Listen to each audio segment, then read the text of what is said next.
मेहुल लगभग 2 सालों के बाद अपने घर लक्ष्मणपुर लौट रहा था। घर जाने की, सबसे मिलने की उसकी उत्सुकता इतनी थी कि वो बिना टिकट लिए बस में चढ़ गया।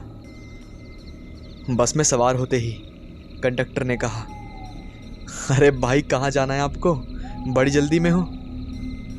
ये सुनकर मेहुल मुस्कुराते हुए कंडक्टर से कहता है, अरे भाई, बहुत दिनों के बाद अपने घर जा रहा हूँ ना, इसलिए जल्दबाजी में टिकट लेना भूल गया। एक टिकट देना जरा लक्ष्मणपुर की।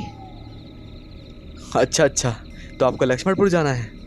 लक्ष्मणपुर में किसके यहाँ जाना है आपको? कंडक्टर ने उत्सुकता से कहा।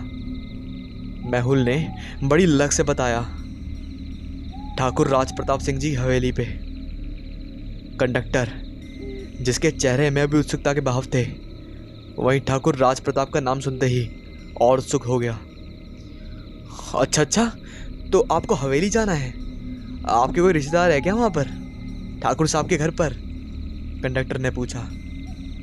मेहुल ने मुस्कुराते हुए बताया, अरे भाई मेरे, ठाकुर साहब जी मेरे पिता हैं और मैं उनका बड़ा बेटा हूँ, मेहुल। ये सुनते ही कंडक्टर बाबू वहाँ से चंपत हो गए। ये देखकर मेहुल को बड़ा आश्चर्य हुआ। अपना सामान बस में रखकर वो अपनी सीट पर बैठ गया। मेहुल ने बस में बैठे हुए सभी यात्रियों को देखा। बस लगभग भर चुकी थी। मेहुल खिड़की से बाहर झांकने लगा।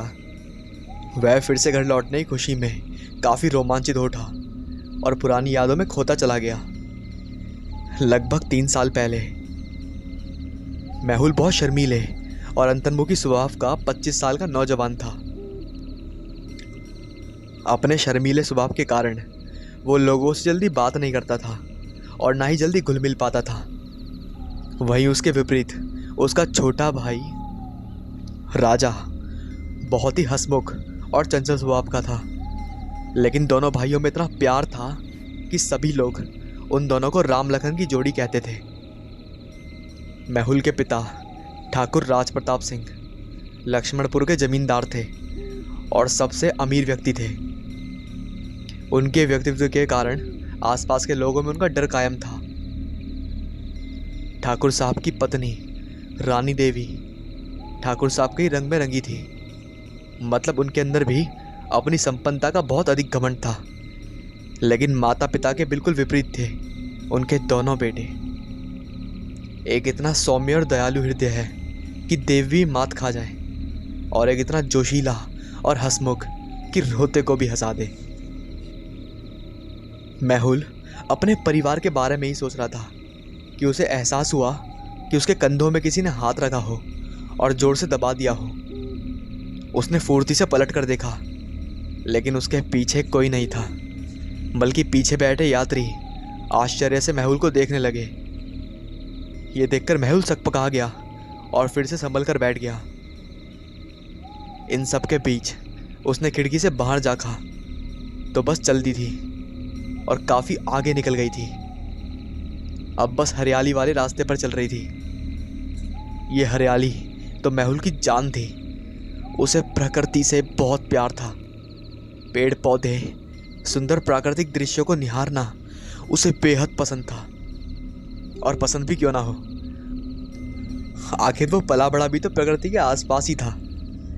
क्योंकि मेहुल के पिता की हवेली लक्ष्मणपुर के जंगलों के एकदम किनारे पर ही बनी हुई थी।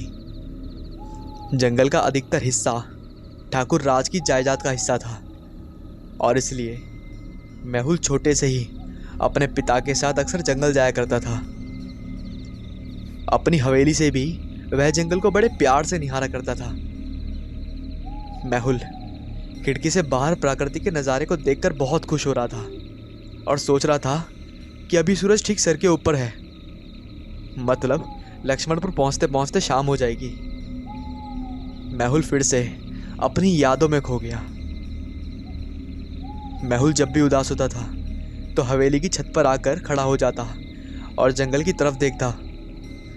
ऐसे ही एक दिन मेहुल थोड़ा उदास होकर छत पर बैठा था कि तभी किसी ने आवाज़ दी, मेहुल, ओ मेहुल।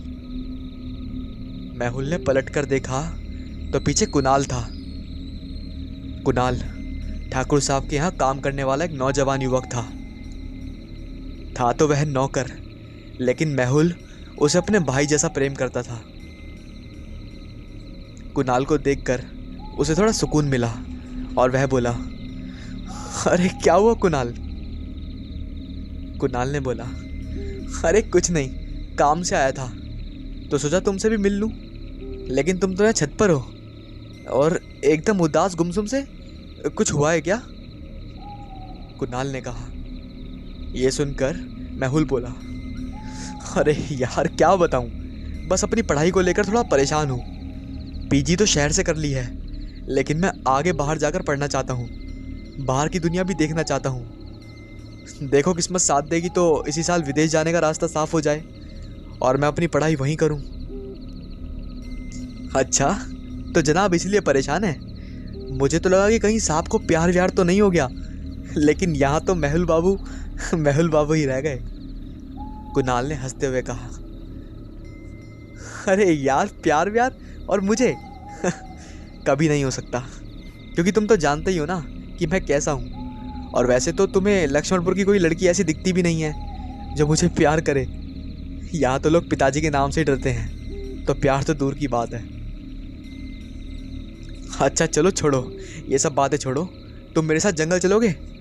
ठाकुर साहब का कुछ काम है, मैं तो उसी तरह जा रहा हूँ, शायद तुमको वहाँ जाकर कुछ अच्छा लगे। कुणाल ने बड़े बेचैनी से पूछा।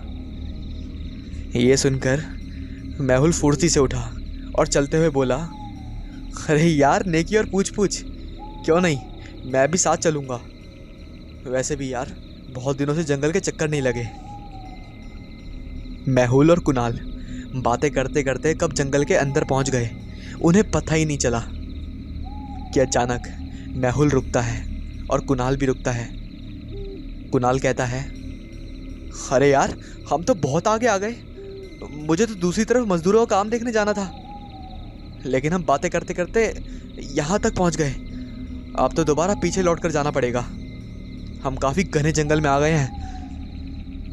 मेहुल भी काफ़ी थक चुका था और इसलिए उसने कुणाल से कहा, कुणाल तुम जाओ यार, लेकिन मैं थोड़ा सुस्ता लेता हूँ क्योंकि मैं बहुत थक चुका हूँ। और हाँ, जब तुम आओगे ना तो फिर वापस हवेली चलेंगे, ठीक है? कुणाल ने भी इस बात पर हामी भर दी और वो वहाँ से चला गया। अब मेहुल बिल्कुल अकेला था। बहुत देर वह इधर उधर देखता रहा, लेकिन उसको वापस जाने का मन नहीं हो रहा था। अब मेहुल बिल्कुल अकेला था। बहुत देर तक वह इधर उधर देखता रहा, लेकिन उसको वापस जाने का मन नहीं हो रहा था। उसने सोचा क्यों ना जंगल के इस भाग को भी देख लिया जाए। वह पहले भी कई बार यहाँ आ चुका था, लेकिन जंगल के इस भाग से वो कभी ठाक से उसका परिचय नहीं हुआ था। ये सोचकर वह वापस हवेली जाने के बजाय और आगे जंगल की तरफ बढ़ने लगा। काफी आगे जाने के बाद उसे कलकल करती हुई किसी जलधारा की आवाज सुनाई दी। मेहुल ने सोचा, लगता है पास में कोई नदी है। इससे पहले वह यहाँ आया नहीं था और उसे इस नदी के बारे में कुछ पता भी नहीं था। अरे वाह, यहाँ तो सचमुच में नदी है। मेहुल वहां का नजारा देखता ही रह गया। कितना सुंदर दृश्य है। ये प्रकृति का एक ऐसा गिफ्ट था जिसे देखकर हर बच्चा खुश हो जाए। बच्चे का मतलब प्रकृति के बेटे यानी कि इंसान। नदी, और नदी में एकदम साफ जल कि जिसमें अपनी परछाई भी देख लो। बहुत देर तक मेहुल कभी नदी में तो कभी आसपास देखता रहा और फिर उस नदी के किनारे पड़े हुए पत्थरों के ऊपर बैठ गया और अपने पैर नदी के साफ जल में डाल दिए। थके हुए पैरों को जैसे ठंडे पानी का स्पर्श मिला, आनंद ही आ गया। शीतल जल का जादू ही था जिससे मेहुल ने उसी जल से अपना चेहरा भी धो लिया और शांत होकर बैठ गया। अभी उसे बैठे हुए 5 मिनट ही नहीं बीते होंगे कि नदी की दूसरी तरफ से कुछ लड़कियां बातें करते हुए नजर आईं। उनके हाथों में मटके थे। उन्हें देखकर मेहुल को बहुत आश्चर्य हुआ कि सूने जंगल में ये लड़कियां क्या कर रही हैं। लेकिन उसके प्रश्नों का जवाब कौन देगा। वहां तो वह बिल्कुल अकेला था। तभी बस अचानक जोरदार झटके से रुकी और मेहुल का सर आगे वाली सीट पर जा लड़ा। मेहुल जैसे नींद से जागा। अरे ये क्या हुआ? ड्राइवर साहब, भला ऐसे कौन रोकता है बस को? अभी मेरे लग जाती तो। मेहुल ने थोड़े गुस्से से कहा। तभी एक सुंदर सी लड़की बस में चढ़ती है और इधर उधर देखते हुए मेहुल के बगल वाली खाली सीट पर आकर बैठ जाती है। मेहुल थोड़ा सा सावधान होकर बैठ जाता है और सोचता है कि कंडक्टर ने इससे टिकट के बारे में पूछा है या नहीं, और मेरे ख्याल से तो पूछा ही नहीं है। बाकी यात्री भी सामान्यतः बैठे हुए थे। मेहुल को थोड़ा अजीब लगता है ये सब। फिर वह अपनी घड़ी की तरफ नज़र उठाकर देखता है तो दोपहर के 3 बजे हुए थे। लड़की के पास एक जानी पहचानी सी खुशबू आ रही थी।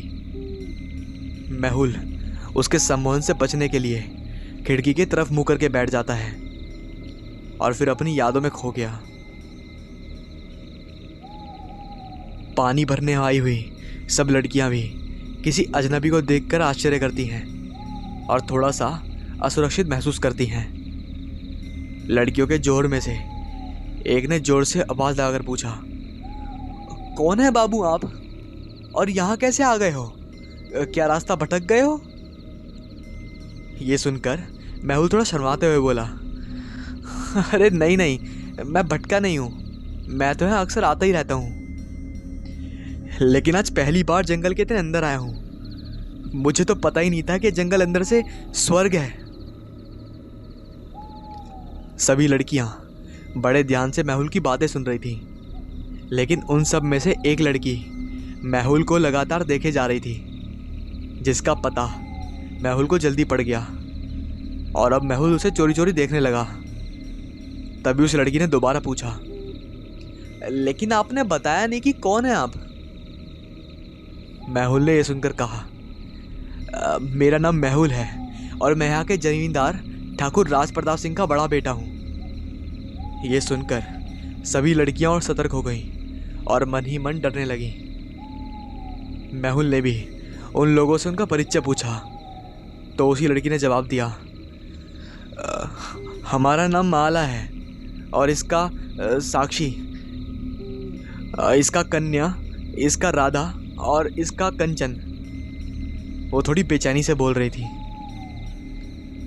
हम सब लोग जंगल में ही रहते हैं, यहाँ हमारा पूरा कबीला रहता है। ठाकुर साहब को देखा तो नहीं है, लेकिन सुना है कि उन्हीं के सारे ही हमारा कबीला बचा हुआ है। वही हमारे अन्नदाता हैं। हम लोग यहीं पैदा हुए हैं और यहीं बड़े भी हुए हैं, काम भी यहीं करते हैं। यही जंगल हमारा घर है। लेकिन मेहुल, उसे तो बस कंचन शब्द ही सुन पाया था। इसके बाद माला ने क्या बताया वह नहीं जानता।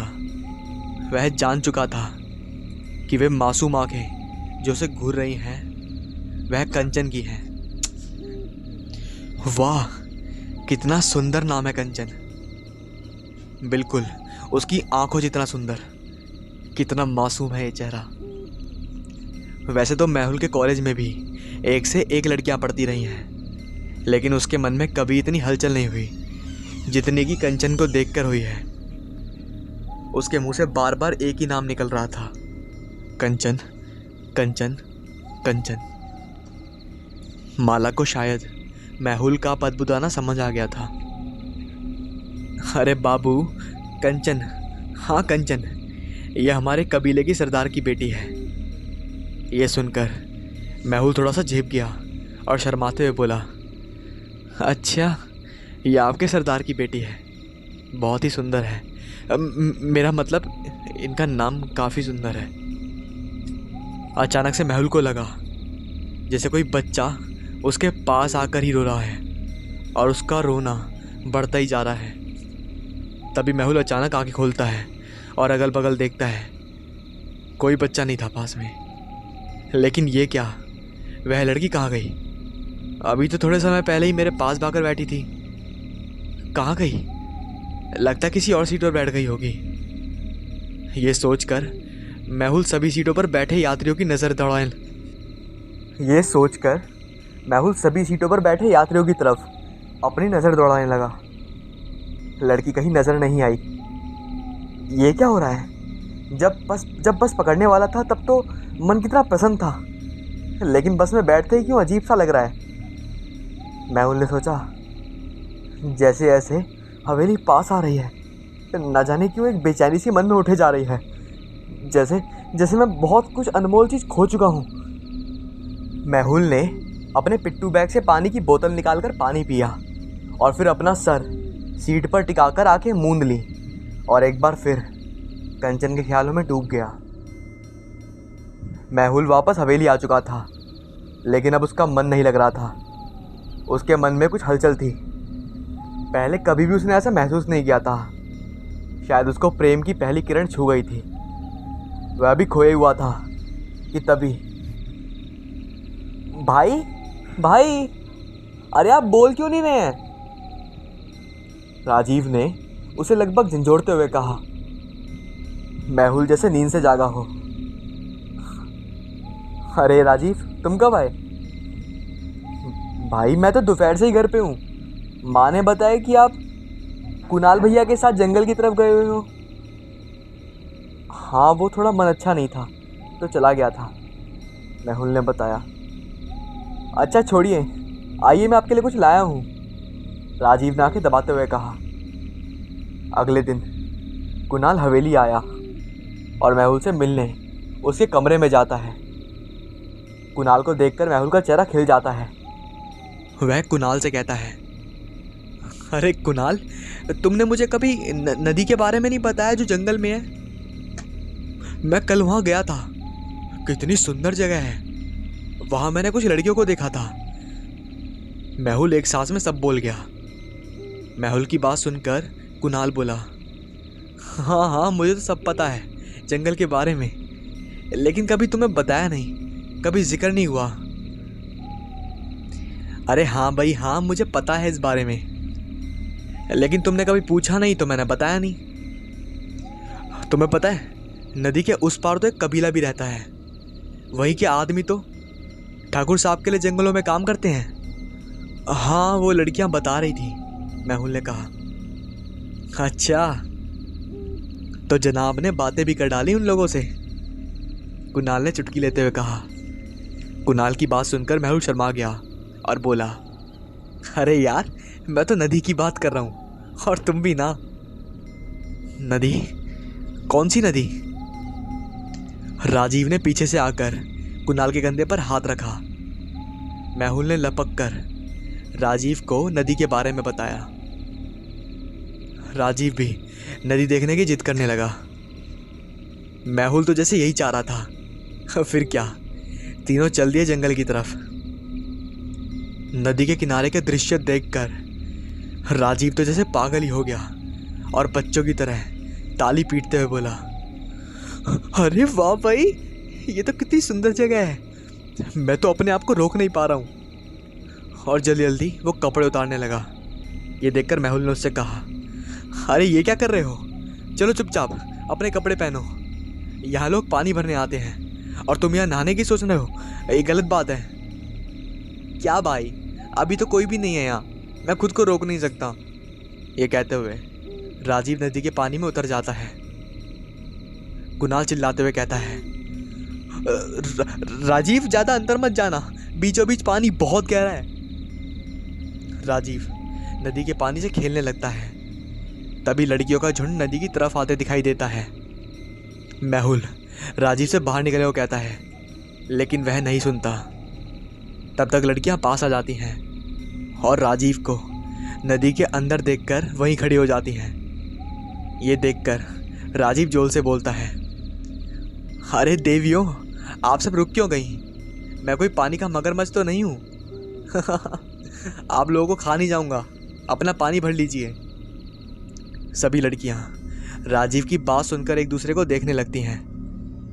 तब कुणाल, जो उन लोगों को पहले से जानता था, वो बोला, अरे माला, आओ भर लो पानी, ये ठाकुर साहब के छोटे सपूत हैं, और बहुत ज़िद्दी भी हैं, ये पानी से नहीं निकलेंगे।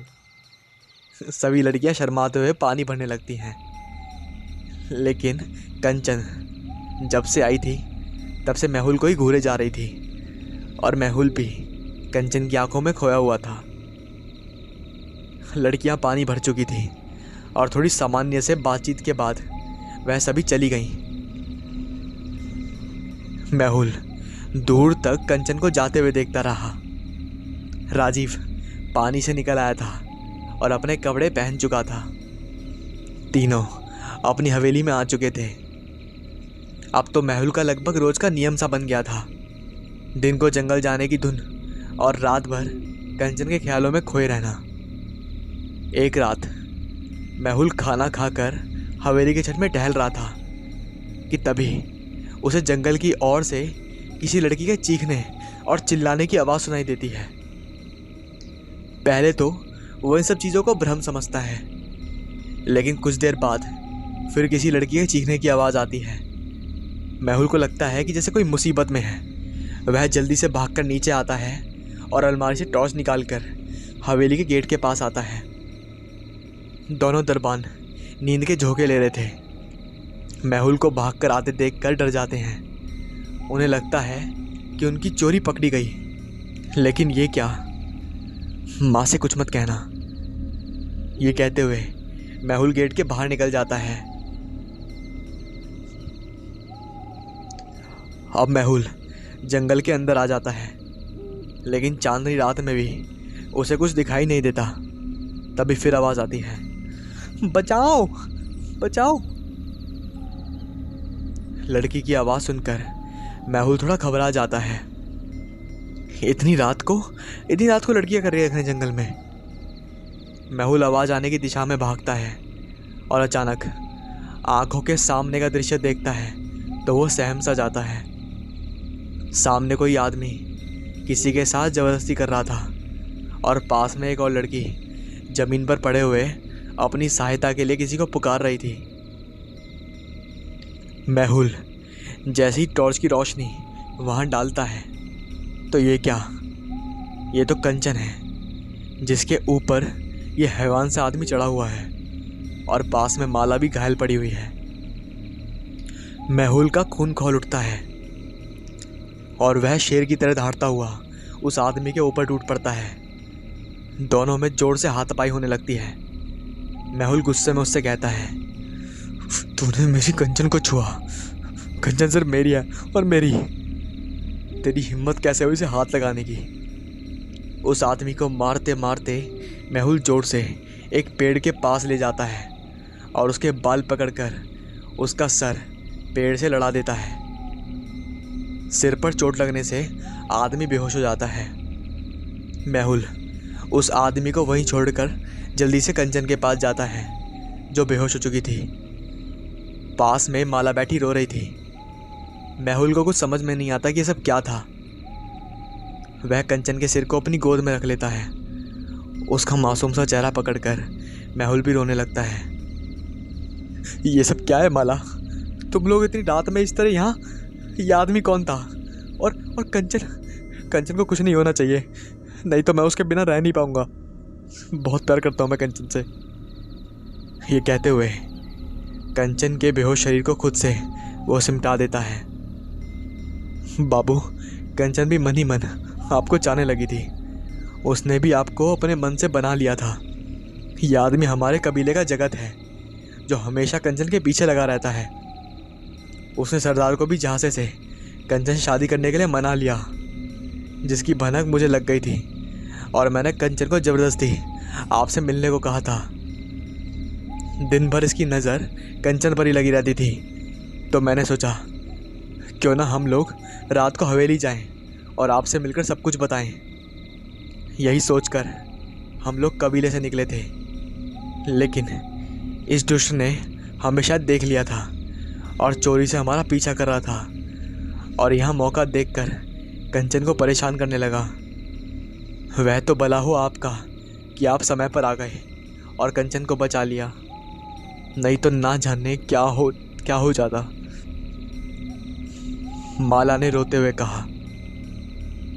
तभी हवेली का दरबान शेर सिंह बहादुर बंदूक लेकर आ जाता है और वहाँ का नज़ारा देखकर परेशान होते हुए कहता है, मालिक ये सब क्या है?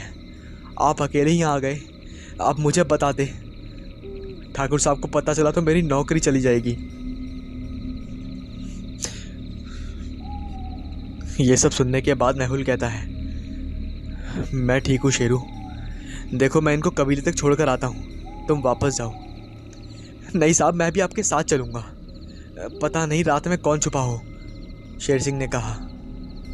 अच्छा ठीक है, ये कहकर मेहुल ने कंचन को गोद में उठाया और बोला, चलो सारे। कंचन को मेहुल गोद में उठाए कबीले पहुंच गया था तो कुछ लोगों ने देख लिया और आपस में खसुर फसुर करते हुए मेहुल के पास आए। एक औरत ने माला और कंचन को देखकर चिल्लाते हुए कहा, देखो ये तो हमारी लड़कियां हैं, सरदार को बाहर बुलाओ जल्दी से। यह आवाज़ सुनकर सरदार और उनकी पत्नी दोनों बाहर निकली और कंचन को ऐसी हालत में देखकर घबरा गए। अरे क्या हुआ हमारी बिटिया को, ऐसा कैसे हो गया? सरदार चीखते हुए बोला। अब तक मेहुल के आसपास काफ़ी भीड़ आ गई थी। मेहुल ने सरदार की पत्नी को इशारे से उनकी झोपड़ी के अंदर चलने को कहा। अंदर आकर मेहुल ने कंचन को बिस्तर पर लिटा दिया। पीछे से सरदार, उनकी पत्नी माला और कुछ लोग भी अंदर आ गए। माला ने जगत की सारी कहानी सबको बताई। सारा माजरा सुनकर सरदार की आंखें लाल हो गईं। उन्होंने तुरंत कुछ आदमियों को जगत को लेकर आने के लिए कहा। अपनी बेटिया के सिरहाने बैठकर सरदार और उनकी पत्नी रोते हुए कहने लगे, अब कौन करेगा इससे शादी, मेरी फूल सी बिटिया। सुबह तक खबर सारे जंगल में फैल जाएगी और कितनी बदनामी होगी हमारी। सरदार रो रहे थे और उनके मुंह से शब्द तक नहीं निकल पा रहे थे। तभी मेहुल ने सरदार के कंधे पर हाथ रखते हुए कहा, सरदार जी ऐसा कुछ नहीं है जिससे कि आप परेशान हैं। उस दुष्ट के इरादे कामयाब हो जाते, इससे पहले मैंने आपकी बेटी को बचा लिया। सब ईश्वर की कृपा है। हो सकता है कि घबराहट की वजह से कंचन बेहोश हो गई हो। सरदार ने मेहुल की ओर देखा और कहा, बेटा आप कौन हैं? मैंने आपको देखा नहीं पहले, लेकिन मैंने तो आपको देखा है। जब मैं छोटा था तब कई बार पिताजी के साथ जंगल आया करता था। तभी एक दो बार मैंने आपको पिताजी के साथ बातचीत करते हुए देखा था।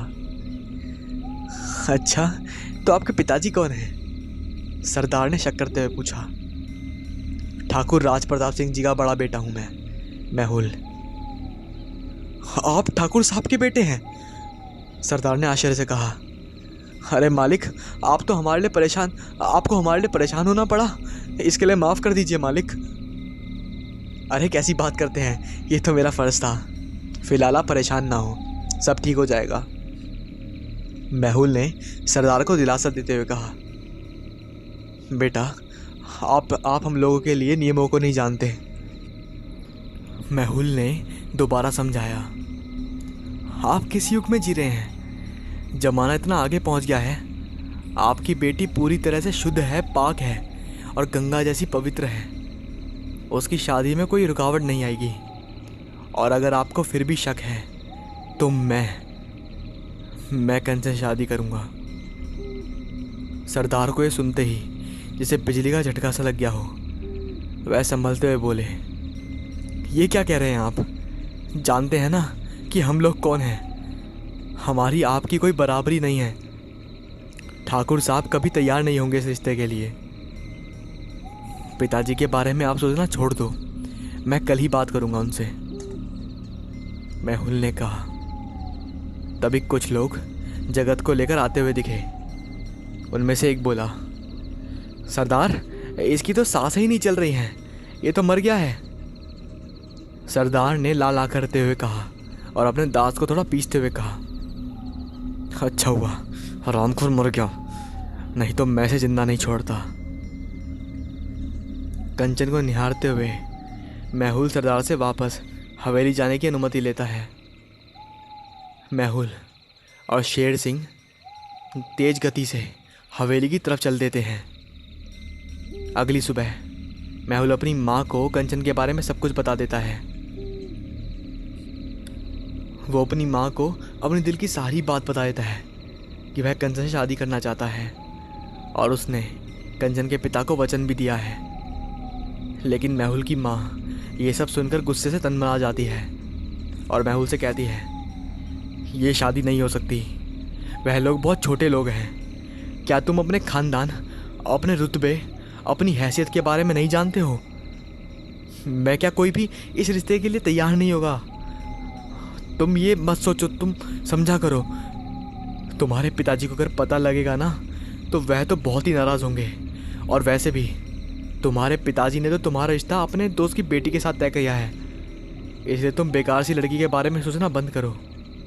उसका जो करना है हम लोग सोच लेंगे। तुम्हें इतना परेशान होने की ज़रूरत नहीं है। लेकिन मेहुल जिद पड़ जाता है। ठाकुर राज प्रताप को इसके बारे में पता चलता है तो उनका गुस्सा 7वें आसमान पर पहुंच जाता है।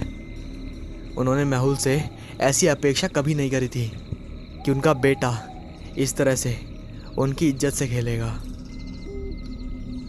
उन्होंने मेहुल को पहले प्यार से और फिर गुस्से में हर तरह से समझाया और अपने रुतबे का भी वास्ता दिया, अपने खानदान का भी वास्ता दिया, माता पिता का भी वास्ता दिया। लेकिन मेहुल किसी की भी नहीं सुन रहा था। ठाकुर साहब ने मेहुल से कहा कि मैंने तुम्हारा रिश्ता अपने दोस्त की बेटी के साथ तय किया है और मैंने उसको ज़ुबान दे दी है। तुम जानते हो मैं क्या कह रहा हूँ। तुम्हारी शादी मेरे दोस्त की बेटी रानी के साथ होगी, बस बात ख़त्म। अब ठाकुर जी थोड़ा आगे बढ़े और पीछे मुड़ते मुड़ते कहे, मेहुल उस लड़की के बारे में सोचना बंद करो।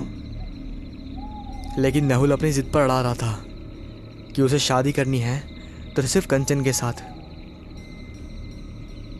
राजीव बहुत देर से सब लोगों की बातें सुन रहा था। बीच में बोलते हुए अपने पिता से वो कहता भी है, पिताजी अगर आपने अपने दोस्त को वचन दे ही दिया है तो क्यों ना मेरी शादी अपने दोस्त की बेटी से करवा दीजिए। बात तो वही होगी कि आप अपने किसी भी बेटे की शादी तो करा ही रहे हैं ना, तो भाई की शादी करने से अच्छा है कि आप मेरी शादी करा दीजिए। भाई जिससे शादी करना चाहते हैं उससे उनकी होने दीजिए, इससे क्या फ़र्क पड़ता है। काफ़ी बहस के बाद मेहुल की माँ आंखों से पति को समझाती है और फिर ठाकुर साहब कुछ देर बाद शांत हो जाते हैं और अपने कमरे में चले जाते हैं। तो उनके पीछे पीछे उनकी बीवी भी चल देती है। मेहुल की माँ बच्चों का हवाला देकर ठाकुर साहब को समझाती है। काफ़ी कहासुनी होने के बाद ठाकुर साहब महानी जाते हैं और फिर शुभ मुहूर्त देखकर मेहुल, कंचन और राजीव रानी की शादी हो जाती है। आखिर में मेहुल अपनी कंचन को पा ही लेता है। अब मेहुल बहुत खुश था अपनी कंचन का साथ पाकर। दोनों ने मिलकर बहुत सुंदर और हसीन सपने सजोते हैं और दोनों उम्र भर और सातों जन्म साथ निभाने की बातें करते हैं। अभी शादी के केवल 2 ही महीने बीते थे कि एक दिन अचानक मेहुल को पता चलता है कि उसे उच्च शिक्षा के लिए छात्रवृत्ति मिल गई है और उसे बाहर भेजा जा रहा है। बाहर जाने का रास्ता साफ हो चुका था। ये जानकर मेहुल बहुत खुश होता है। लेकिन तभी उसे कंचन का ख्याल आता है कि कंचन अब उसकी ज़िंदगी में है, उसको छोड़कर वो कैसे जाएगा। घर में सभी उसको समझाते हैं कि 2 साल की तो बात है, इसके बाद तो साथ रहना ही है। लेकिन मेहुल तैयार नहीं होता है। मेहुल की माँ ने कंचन से मेहुल के बारे में बात की और उसे समझाया कि वही मेहुल को समझाए कि अपने भविष्य के लिए गलत ना करे। 1-2 साल की तो बात है, फिर तो वह तुम्हारे साथ ही रहेगा, तो क्यों ना तुम उसको समझाओ कि इस समय उसके उच्च शिक्षा के लिए बहुत ज़रूरी है। कंचन जो कि बहुत सीधी सादी भोली भाली लड़की थी, उसको अपनी सासू माँ की बातें थोड़ी बहुत समझ आई और उसने मेहुल को जाकर समझाया, मेहुल 2 साल की तो बात है और आप अपनी पढ़ाई पूरी कर लीजिए, फिर हम लोग साथ रहेंगे। लेकिन कंचन, मेहुल कुछ कह पाता उससे पहले ही कंचन ने तपाक से कहा, आपको मेरी कसम, अब तो मेहुल को जाना ही पड़ेगा। राजीव के हाथों कंचन की जिम्मेदारी देकर वह एक दिन उच्च शिक्षा के लिए बाहर चला गया। अचानक कबीर को लगता है कि उसके कंधे को कोई जोर जोर से पकड़कर हिला रहा है। उठो, अरे उठो उठो। क्यों भाई? मेहुल ने देखा कि बस लक्ष्मणपुर पहुंच गई है और बस के सभी यात्री उतर गए हैं। वही केवल बस में बैठा था। बस का कंडक्टर उसे उठा रहा था। मेहुल ने झट से अपना बैग निकाला और बस से उतर गया। लक्ष्मणपुर पहुंच उसे बहुत अच्छा लग रहा था, क्योंकि इतने दिनों के बाद वह अपनी कंचन, अपने प्यार से मिलेगा। कितने लंबे इंतज़ार के बाद वह कंचन को देखेगा। ये सब सोचकर मेहुल बहुत रोमांचित हो उठा और इधर उधर नज़र दौड़ाने लगा। अभी तक कोई नहीं आया। राजीव कहाँ है? उसको तो टाइम से आ जाना चाहिए था। शाम के 6 बज चुके हैं, बस भी ठीक टाइम पर है, लेकिन वह आया क्यों नहीं? तभी उसने देखा कि जो लड़की बीच रास्ते में बस में चढ़ी थी वह एक दुकान के पास बैठी हुई थी। उसे बहुत आश्चर्य हुआ, उसे कुछ समझ नहीं आया और वह लड़की के पास जाकर बोला, मैडम आप तो शायद वही है ना जो बस में मेरे पास आकर बैठी थी? लड़की ने अपना सिर ऊपर करके मेहुल को देखा और बोली, हाँ मैं वही हूँ, आपके पास बैठी थी, लेकिन फिर मुझे बीच रास्ते में उतरना पड़ा क्योंकि मेरा कुछ सामान पीछे रह गया था, इसलिए मैं दूसरी बार बस में आई हूँ। लेकिन आप मुझसे पहले ही पहुँच गई? मेहुल ने पूछा। लड़की ने हंसते हुए कहा, हाँ हो सकता है कि हमारी बस जल्दी आई हो। वैसे आपको जाना कहाँ है? मेरा घर लक्ष्मणपुर में है, आपको कहाँ जाना है? मेहुल ने पूछा। मुझे भी वहीं जाना है, लड़की ने बताया। अभी दोनों बात कर ही रहे थे कि अचानक से मौसम ख़राब हो गया। बहुत तेज़ हवाएं चलने लगी और अचानक से आसमान में काले बादल छा गए। अचानक मौसम ख़राब होता देख मेहुल थोड़ा परेशान हो गया। कुछ भी साधन ना देखकर उसने लड़की से कहा, हाँ लगता है मेरा भाई नहीं आ पाएगा।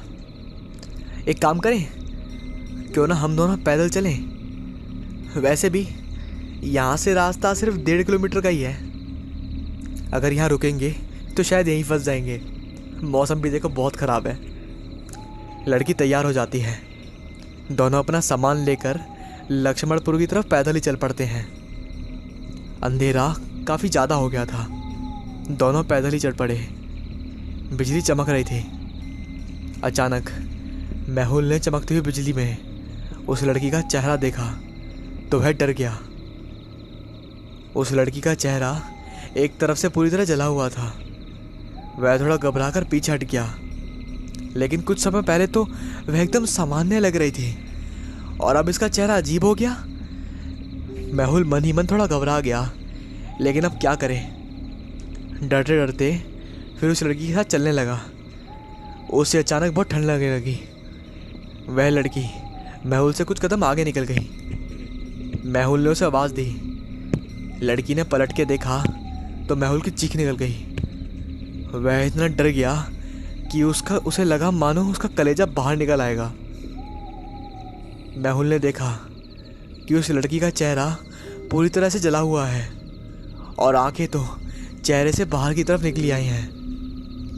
इतना खराब चेहरा देखकर मेहुल की दर्द से चीख निकल गई और वह डर के मारे बेहोश हो गया। कुछ चढ़ के पश्चात ही मेहुल को होश आता है तो सामने राजीव बैठा हुआ था, जो उसे होश में लाने के लिए प्रयास कर रहा था। मेहुल हड़बड़ा के उठता है और इधर उधर देखने लगता है। वह उस लड़की को ढूंढ रहा था, लेकिन वह नहीं दिखी। राजीव ने अपने भाई को इतना परेशान देखकर कहा, भाई क्या हुआ? आप इतना परेशान और डरे हुए क्यों हो? मुझे आने में थोड़ी देर हो गई। आप मुझे यहाँ रास्ते में बेहोश मिले तो मैं घबरा गया था। बताइए ना क्या हुआ आपको? राजीव क्या बताऊँ यार, जब से बस में बैठा था तभी से अजीब लग रहा था, जैसे कोई मेरे साथ हो। और अभी थोड़ी देर पहले वह लड़की जो लक्ष्मणपुर की थी मेरे साथ पैदल चल रही थी, वह देखते ही देखते अजीब शक्ल की हो गई। उसका चेहरा बहुत जला हुआ था। उसे देखकर मैं इतना डर गया कि अपनी सुध-बुध से खो बैठा था। ये सब मेहुल ने घबराते हुए बोला। राजीव ये सुनकर चौंक गया, लेकिन मेहुल को समझाया, कोई नहीं, अब सब ठीक है ना, चलिए घर चलते हैं, घर में सभी आपका इंतज़ार कर रहे हैं। ये कहते हुए राजीव ने मेहुल का सामान कार में रखा और वह दोनों हवेली की तरफ रवाना हो गए। रास्ते में मेहुल ने अपने आप को सामान्य करने के लिए राजीव से सभी का हालचाल पूछा। फिर उसने कंचन के बारे में पूछते हुए कहा, और तुम्हारी भाभी कैसी हैं? बहुत याद करती होंगी ना मुझे? जब से गया हूँ तब से कोई बात ही नहीं हुई, पता नहीं कितना शर्माती है। खैर अब तो मैं आई गया हूँ, अब जी भर के बात करूँगा उससे। राजीव मेहुल की बात सुनकर थोड़ा परेशान होकर कहता है, हाँ पहले आप हवेली तो पहुँचें। थोड़ी देर में दोनों हवेली पहुँच जाते हैं। सभी लोग दोनों का इंतज़ार कर रहे थे। मेहुल ठाकुर साहब और उसकी माँ दोनों के पैर छूता है और दोनों बड़े प्यार से उसे गले लगाते हैं। रानी भी हाथ जोड़कर मेहुल का अभिनंदन करती है। हवेली के सभी नौकर चाकर भी मेहुल से मिलते हैं। सभी से मिलने के बाद मेहुल अंदर हॉल में जाता है। उसकी आंखें सिर्फ कंचन को ढूंढ रही थी, लेकिन वह कहीं भी दिखाई नहीं दी। शायद कमरे में ही होगी। अभी मेहुल सोच ही रहा था कि तभी उसकी माँ पीछे से मेहुल को पुकारते हुए कहती हैं, बेटा मैं जानती हूँ कि तुम कंचन ढूंढ रहे हो, लेकिन अभी मेहुल की माँ कंचन के बारे में बता ही रही थी कि मेहुल अपने कमरे के बाहर कंचन को खड़े देखता है। हल्की गुलाबी साड़ी में वह किसी परी से कम नहीं लग रही थी। उसका ये साधारण सा पहनावा भी उसे किसी राजकुमारी तुल्य बना रहा था। कंचन को देखते ही वह माँ की पूरी बात को इग्नोर कर देता है और अपने कमरे की तरफ बढ़ने लगता है। कंचन जो अपनी मासूम आँखों से मेहुल को देख कर रही थी, अब वह कमरे के अंदर आ चुकी थी। मेहुल भी कमरे के अंदर पहुंचकर दरवाजे के अंदर से बंद कर देता है। अब बस मेहुल और कंचन थे कमरे में। मेहुल धीरे धीरे कंचन की तरफ बढ़ता है। बिना कुछ बोले, बिना कुछ कहे वह कंचन के करीब आता है। कंचन शर्माते हुए नीचे देखने लगती है। मेहुल अपना हाथ कंचन के कंधे पर रखता है और दूसरे हाथ से उसका मुंह उठाकर अपनी ओर करता है, लेकिन कंचन अब भी नज़रें नीचे करी हुई थी। तो क्या आप देखोगी भी नहीं अपने मेहुल को? मैं जानता हूँ कि जितना बेचैन मैं हूँ तुमने मिलने के लिए, तुम भी मुझसे उतनी बेचैन हो। फिर नज़रें नीचे क्यों? हाँ देखो ना, तुम्हारे एक झलक के लिए मैं तरस गया हूँ, मेहुल ने बड़े प्यार से कहा। ये सुन कंचन अपनी नज़रें जैसे ही ऊपर करती है, वैसी आंसुओं की धार से उसके गाल भीग गए और वह जोर से मेहुल के सीने से लग जाती है और रोने लगी। अरे पगली अब रो क्यों रही है? मैं आ गया हूँ ना, 2 साल का बनवास ख़त्म हो गया। अब तो हमारे प्यार भरे दिन वापस आ गए हैं। मैं कहीं नहीं जाऊँगा, मैं कहीं नहीं जाऊँगा तुम्हें छोड़कर, अब तो साथ ही रहना है हमेशा। ये कहते हुए मेहुल ने कंचन को जोर से अपने सीने से कस के लगा लिया। तभी दरवाजे पर किसी ने आवाज़ दी। मेहुल ने दरवाज़ा खोला तो उसका नौकर अमन प्रसाद खाने के लिए बुलाने आया था। मेहुल ने कंचन के साथ चलने को कहा, लेकिन कंचन ने कहा उसका व्रत है, वो नहीं खाएगी। मेहुल थोड़ी देर में आने का वादा करके खाना खाने चला गया। कंचन उसे जाते हुए देखती रही। सभी खाने की मेज पे बैठे थे। ठाकुर साहब मेहुल से उसकी पढ़ाई की बातें कर रहे थे। सभी लोग खाना खाने लगे और बीच बीच में नॉर्मल सी बातें करने लगे। जब सब लोग खाना खा चुके थे तो मेहुल ने माँ से पूछा, माँ आज तो कंचन का व्रत है, उसने कुछ फलाहार किया या नहीं? ये सुन उसकी माँ चौंक जाती है। बाकी लोगों के माथे में भी चिंता की रेखाएं उभरने लगी। बेटा ये क्या कह रहे हो तुम कंचन को? कंचन के बारे में मतलब मैंने गलत सुना है क्या?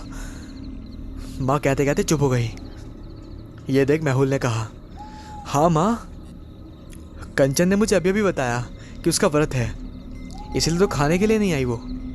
मुझे लगा आपको पता होगा उसके व्रत के बारे में। पर बेटा कंचन तो कंचन, हकलाते हुए उसकी माँ रोने लगी। राजीव ने दौड़कर अपनी माँ को संभाला और सोफे पर बिठाया। तभी मेहुल पानी का ग्लास लेने दौड़ा। मेहुल की माँ को पानी पिलाते हुए मेहुल ने कहा, माँ क्या हुआ आपको? आप इतना घबरा क्यों गई? मैंने कुछ गलत कहा क्या? मेहुल की माँ कुछ कह पाती इससे पहले ठाकुर साहब ने दुखी होकर कहा, बेटा मेहुल, तुम्हारे जाने के बाद यहाँ बहुत कुछ गलत हुआ है। हमने तुम्हें कुछ नहीं बताया क्योंकि अगर तुम्हें बता देते तो तुम अपनी पढ़ाई छोड़कर यहाँ चले आते और तुम्हारा भविष्य खराब हो जाता। तुम्हारे बेहतर भविष्य के लिए ही हम सब ने तुमसे एक बहुत बड़ी बात छुपाई है। क्या हुआ पिताजी, आप ऐसा क्यों कह रहे हो? मुझे डर लग रहा है। आप बताइए ना क्या छुपाया है? आप सभी ने मुझसे कुछ छुपाया? क्या छुपाया बाबूजी? मेहुल संदेह करते हुए बोला।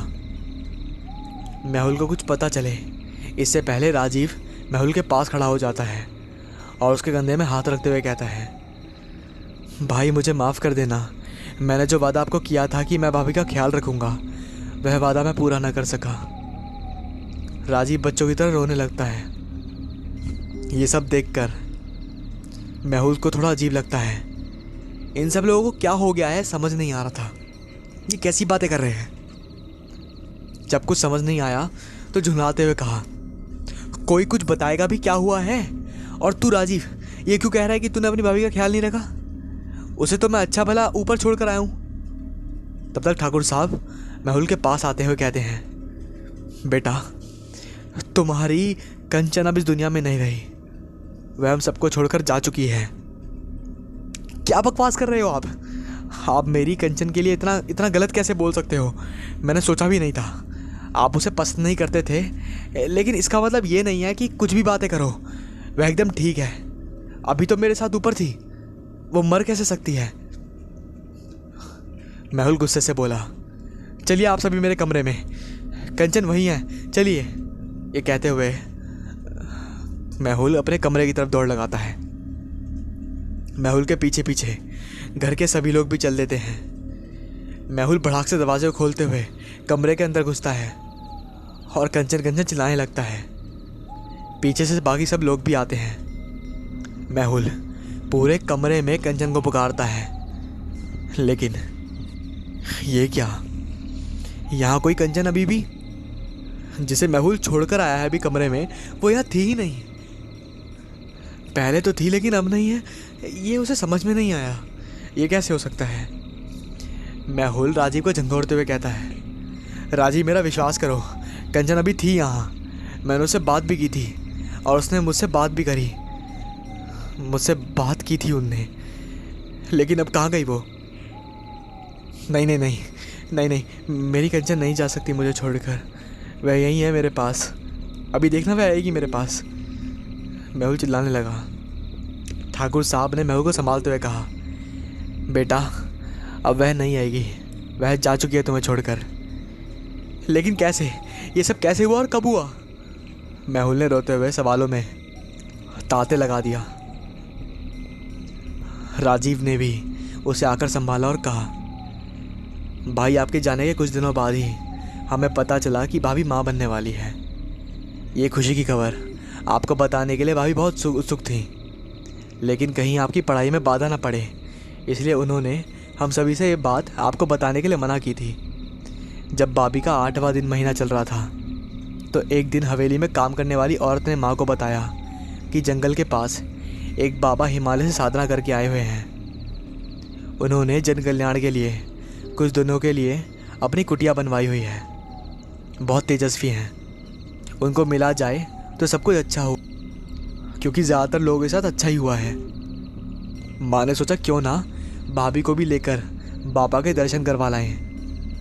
यही सोचकर माँ और रानी भाभी को बाबा की कुटिया में ले गई थी, लेकिन भगवान को कुछ और ही मंजूर था। कुटिया में किसी कारणवश आग लग गई और भाभी उसका शिकार बन गई। माँ और रानी को भी चोटें आई थीं। उस हादसे में कई लोग जलकर मर गए थे। इतने बड़े हादसे के बाद आपको बताने की हिम्मत नहीं हो पा रही थी हमारी। आप परेशान होकर वापस लक्ष्मणपुर आ जाएंगे, आपकी पढ़ाई ख़राब ना हो जाए। यही सब सोचकर हम सभी ने कि बस 1 साल की ही बात है, तब तक आपकी पढ़ाई पूरी हो जाएगी और तब आपको सब सच बता देंगे। ये कहने में कुछ अजीब है, लेकिन भाभी को शायद यही लगता हो कि ये सब माँ की वजह से हुआ, तो उनकी आत्मा आए दिन किसी न किसी सदस्य को दिखती है। और शायद आपको भी आज भाभी की आत्मा दिखाई दी थी। मेहुल ये सब सुनकर धड़ाम से ज़मीन पर गिर पड़ा। उसकी आंखों के आगे अंधेरा छा गया। कंचन मेरे बच्चों की माँ बनने वाली थी, इतनी बड़ी बात भी नहीं बताई मुझे, और अब वह मुझे छोड़कर चली गई। लेकिन थोड़ी देर पहले तो मेरी आंखों के सामने खड़ी थी। ये सब क्या हो रहा है? ये सोचते सोचते मेहुल अपने बिस्तर पर बेहोश हो गया। मेहुल अपने बिस्तर पर लेटा था। उसको घेरे हुए ठाकुर साहब, उसकी माँ, राजीव और रानी खड़े हुए थे। माँ ने मेहुल के माथे में हाथ फेरते हुए कहा, देखो ना मेरे बेटे को क्या हो गया है। मैंने कहा था ना कि वह कंचन के जाने का गम बर्दाश्त नहीं कर पाएगा। ये सुनते ठाकुर साहब ने कहा, एक ना एक दिन तो ये सब पता चलना ही था। अभी ताज़ा घाव है उसके लिए, संभलते में थोड़ा समय लगेगा, लेकिन धीरे धीरे सब ठीक हो जाएगा। हम लोग भी तो सामान्य हो गए हैं ना। माँ ने फिर संदेह से पूछा, लेकिन अभी मेहुल कह रहा था कि उसने कंचन से बात की है। ये कैसे हो सकता है? ये क्या मतलब मेहुल को भी दिखने लगी है? अगर ऐसा हुआ तो मेहुल के दिमाग पर बहुत बुरा असर पड़ेगा। हम सबको कुछ करना पड़ेगा।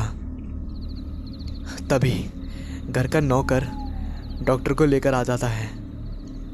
डॉक्टर साहब की मेहुल की जांच करते हैं। वह कहते हैं कि इसके दिमाग में बहुत गहरा धक्का लगा है, आप सब इनका ध्यान रखिए। वह दवा लिख देते हैं, एक इंजेक्शन भी लगा देते हैं। कुछ देर बाद होश आ जाएगा, ये कहकर डॉक्टर वहाँ से चले जाते हैं। डॉक्टर जांच करते जा चुके थे। राजीव मेहुल के सिरहाने बैठ गया और मेहुल का माथा सहलाते हुए कहा, मैं भाई के पास हूँ, आप लोग आराम करिए। ठाकुर साहब, माँ और रानी अपने कमरे में चले जाते हैं। कमरे में पहुंचकर माँ ठाकुर साहब से कहती है, ये कंचन की आत्मा तो मेहुल को दिखाई देने लगी है। हमको कुछ करना होगा इस आत्मा को वश में करने के लिए, नहीं तो बहुत गड़बड़ हो जाएगी। राजी को थोड़ी देर बाद नींद के झोंके आने लगे। वह मेहुल के सिरहाने पर आराम से ही कुर्सी पर बैठ जाता है और सो जाता है। आधी रात के करीब मेहुल की आंखें खुलती हैं। वह इधर उधर नज़र घुमाता है। पास में ही राजीव आराम से कुर्सी पर सोया हुआ था। मेहुल के दिमाग में एक बार फिर थोड़ी देर पहले हुई सारी घटनाएं याद आती हैं। वह उठकर बैठने का प्रयास करता है, लेकिन उसको लगता है जैसे उसके शरीर में कोई शक्ति ही बाकी नहीं बची है। वह दोबारा बेबस होकर लेट जाता है। वह कंचन के बारे में सोचने लगता है, क्या सच में कंचन नहीं है मेरे पास? वह मुझसे दूर चली गई है? ऐसा कैसे हो सकता है? उसने तो मुझसे हमेशा साथ रहने का वादा किया था, तो ऐसे कैसे चली गई? वह मुझसे कितना कुछ छुपाया है।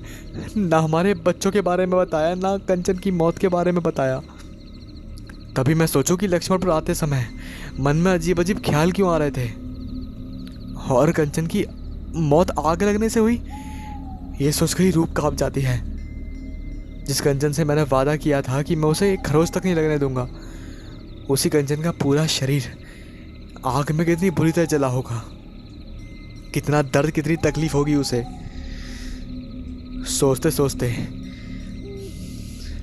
मेहुल की आंखें पूरी तरह आंसुओं से भीग चुकी थी। वह खिसक खिसक कर रो पड़ा। मेहुल की आवाज़ से राजीव की नींद खुली।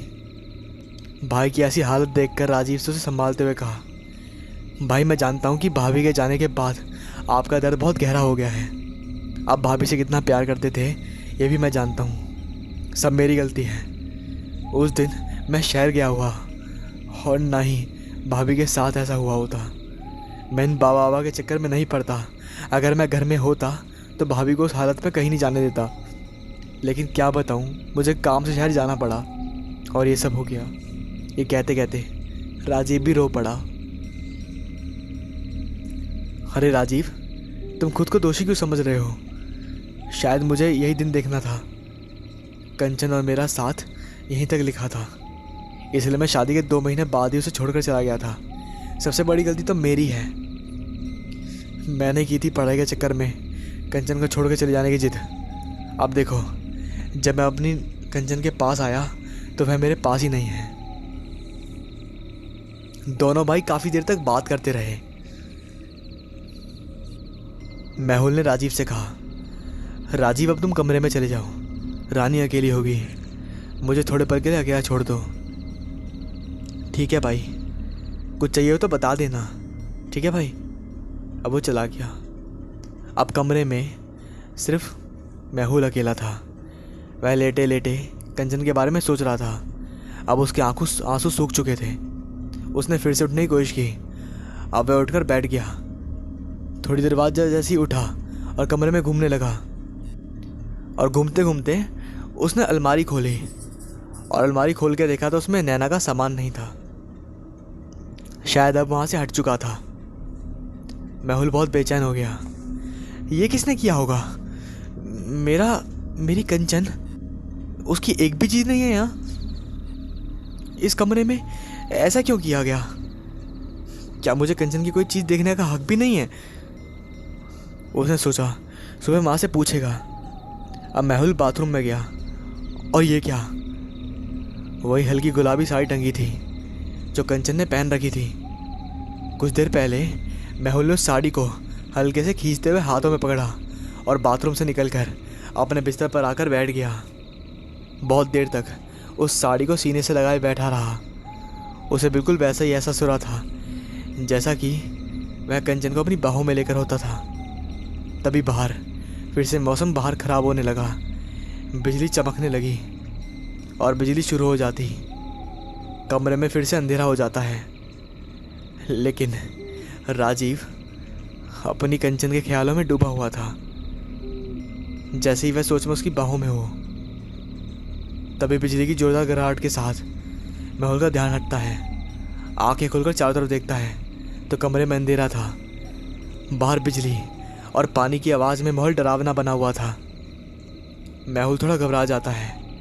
वह बिस्तर से खड़ा हो जाता है और अपने हाथों से टटोलते हुए खिड़की के पास पहुंचता है और पर्दे से खींचता है और देखता है ताकि बाहर की रोशनी अंदर आ जाए और कमरे का अंधेरा कुछ हो। अब मेहुल दीवार पर लगी हुई खुंटी पर साड़ी टांग देता है और अपने बिस्तर पर आके बैठ जाता है। वह एक टक दीवार पर देखे जा रहा था उसकी गुलाबी साड़ी को, और देखते ही देखते जो उसे सामने दिखता है उसे देखकर उसकी आंखें फटी की फटी रह जाती हैं। अंधेरे में भी वह साफ देख पा रहा था कि जहाँ साड़ी टंगी थी, देखते ही देखते वहाँ फिर नैना खड़ी हो गई। वह धीरे धीरे मेहुल के करीब बढ़ रही। मेहुल के सीने की धड़कन जोर जोर से तेज हो गई। वह समझ ही नहीं पा रहा था कि यह हो क्या रहा है। वह सोचता है कि माँ कह रही थी कि कंचन की आत्मा सबको दिखती है और परेशान करती है। राजीव भी बता रहा था कि कंचन की आत्मा को लगता है कि सब माँ की वजह से हुआ है। उसकी जान गई वो सिर्फ बाबा या माँ की वजह से हुआ है। तो क्या कंचन सबसे अपनी मौत का बदला लेगी, इसलिए वह सबको परेशान करती है? तो क्या वह मुझे भी मार देगी? अभी मेहुल ये सोच ही रहा था कि तभी कंचन उसके पास आ गई। मेहुल ने देखा कि कंचन की आंखें भीगी हुई हैं और वह रो रही है। मेहुल को कुछ समझ नहीं आ रहा था कि वह कैसी परिस्थिति है। उसने नैना की आंखों में आंखें डाल दी और कहा, ये सब क्या हो रहा है? क्या हो गया है कंचन? मुझे तो कुछ समझ नहीं आ रहा कि क्या कहूँ। मेरा दिल तो अभी भी ये मानने को तैयार नहीं है कि तुम्हारे साथ ये सब हुआ है। तुम मुझे अकेला छोड़कर कहाँ चली गई? क्या तुम्हारी क्या तुम्हारी बातें झूठी थी? तुम्हारे कहने पर मैं बाहर गया था। तुमने कहा था कि 2 साल की बात है, फिर तो उस पे तो साथ रहना है। और जब मैं वापस आया तो तुम मुझे इस हाल में मिली। बताओ ना कंचन, क्यों नहीं बोलती हो तुम? तुम्हारा मेहुल तुम्हारी आवाज़ सुनने को तरस रहा है। इससे अच्छा तो भगवान मुझे भी मार। तब तक कंचन ने अपना हाथ मेहुल के होठों पर रख दिया। नहीं बाबू, ऐसा मत कहना। मैंने कभी नहीं सोचा था कि हम दोनों का मिलन ऐसे होगा, लेकिन मैं क्या करूं, मेरी किस्मत ही खराब थी। आपको मेरा साथ नहीं लिखा था, तभी तो हम अलग हुए। आपके घर वालों की वजह से मैं आपसे दूर हो गई। कंचन की आत्मा रो पड़ी। मेहुल ने खुद को संभालते हुए कहा, नहीं कंचन, तुम गलत समझती हो। माँ और राजीव ने मुझे सब बता दिया है। माँ तो तुम्हें अच्छे से उन बाबा के पास ले गई थी, लेकिन वहां जाकर इतना बड़ा हादसा हो जाएगा ये माँ ने भी नहीं सोचा था। इसलिए तुम मेरे घर वालों को गलत मत समझो। कंचन की आत्मा ने मेहुल के हाथों को अपने हाथ में लेकर कहा, मैं जानती थी कि आप भी मेरी तरह ही बहुत भोले हो, और आपकी तरह ही राजीव भैया को भी यही लगता है कि आपकी माँ सच कह रही है। लेकिन जो सच आपको बताया है वह सच नहीं है। सच तो कुछ और ही है। शायद आपको विश्वास ना हो, लेकिन आज मैं आपको सब सच बताऊंगी कि क्या हुआ था आपके जाने के बाद। अब आप जान जाओगे कि मेरी मौत के पीछे कौन है। आपको नहीं पता कि आपके जाने के बाद क्या नहीं सहा मैंने।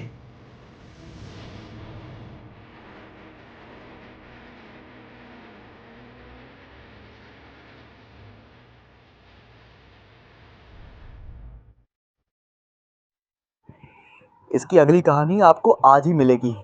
आज रात 12 बजे या 11:30 बजे तक कहानी डल जाएगी, जो उसका सेकंड पार्ट है। अगर आज नहीं डला तो कल डल जाएगा। ठीक है, तो यानी अगर आपको इसकी अगली कहानी देखनी है तो इसकी अगली वीडियो मैं सेम नाम के पार्ट 2 से डाल दूंगा, आप उसे देख सकते हैं। और अगर आप इस वीडियो को आज देख रहे हैं तो इसका जो पार्ट 2 है वो या तो आज रात को आ जाएगा या फिर कल आ जाएगा। ठीक है, ओके।